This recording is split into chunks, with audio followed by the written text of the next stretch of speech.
बिस्मिल्लाहिर्रहमानिर्रहीम। मुअज़्ज़ज़ नाज़रीन, अमूमन एक सवाल किया जाता है कि कच्ची और पक्की भराई में क्या फ़र्क होता है।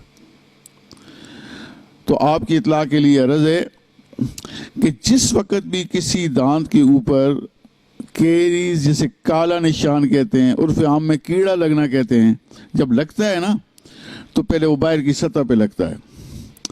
वहाँ पे मरीज को कुछ एहसास नहीं होता कि मेरे दांतों पे काला निशान लगा है, नहीं। जब दर्द नहीं होता तो अमूमन मरीज बेखबर रहता है। उसके बाद जब वो दांत की दरमियानी सतह, अगर आप हमारी दांत की साख्त वाली वीडियो को देखें तो आपको बखूबी पता चलेगा कि दांत की बनावट क्या है। बाहर एक सतह है, उसके बाद दूसरी सतह है, जिसे आप तस्वीर में मुलाजा फरमा सकते हैं। उसके बाद अंदर खून की नालियां हैं।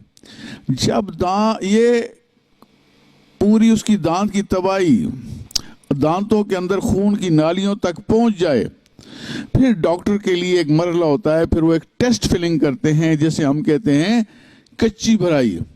यानी अगर कच्ची भराई हम करें और देखते हैं कि मरीज को कोई दर्द नहीं, जो ठंडा गर्म लग रहा है वो भी ठीक हो गया, तो इसका मतलब ये होता है कि हम इसके ऊपर पक्की भराई कर सकते हैं। लेकिन अगर कच्ची भराई करने के बाद भी उसको तकलीफ शुरू हो जाती है तो हम मरीज को बता देते हैं कि कोई भी पिन लेके इस फिलिंग को निकाल दे।